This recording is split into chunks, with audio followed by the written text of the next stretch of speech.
middle child, Adrian, who I think he was maybe 11 at the time, was watching TV, and they were showing black men being handcuffed and taken away to prison. And I remember him saying something to the fact of, well, what does it matter? I'm just going to be locked up when I become an adult. Oh, And my head spun all the way around, and I'm like, what? right. Now, Yeah. mind you, no one in our family, that he knew or that I knew of had been locked up.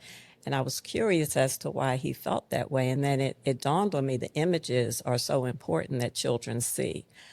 But that kind of started me thinking about, what I could do as a parent and as an educator. But the journey to restorative practices began, I think it was in 2012. And again, being a union person, I went to a training. And the training was on restorative practices, which I had never heard of before. And it was a group called the Advancement Project out of Washington, D.C. And the young lady, Dwana Nicole, she did a whole presentation on the school to prison pipeline, which affects black students 3 times more than their white counterparts. And I think that is still the same today.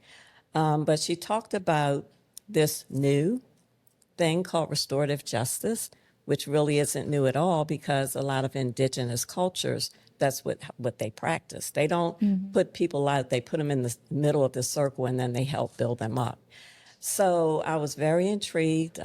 She talked about the school to prison pipeline and, how to keep kids in school. And it made me start thinking about, I think at that time I'd been teaching probably at least 15 years. And it made me start thinking about how I may have been complicit as an educator, suspending students and starting that whole trajectory. So again, being a union person, my good girlfriend, Georgine Fountain, and I'm giving a shout out to her because she is one who brought me in. She was on the board of MCEA at the time, and she had just been trained in restorative practices. So she brought me in, and I sat down and I spoke with the president, Chris Lloyd, and he was willing to fund me.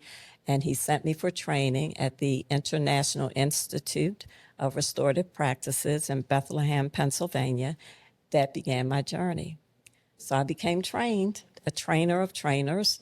The union actually let Georgine and I give classes at the end of the day, free to any teacher, and not just teachers, because we train all staff members. And we had a good thing going. And then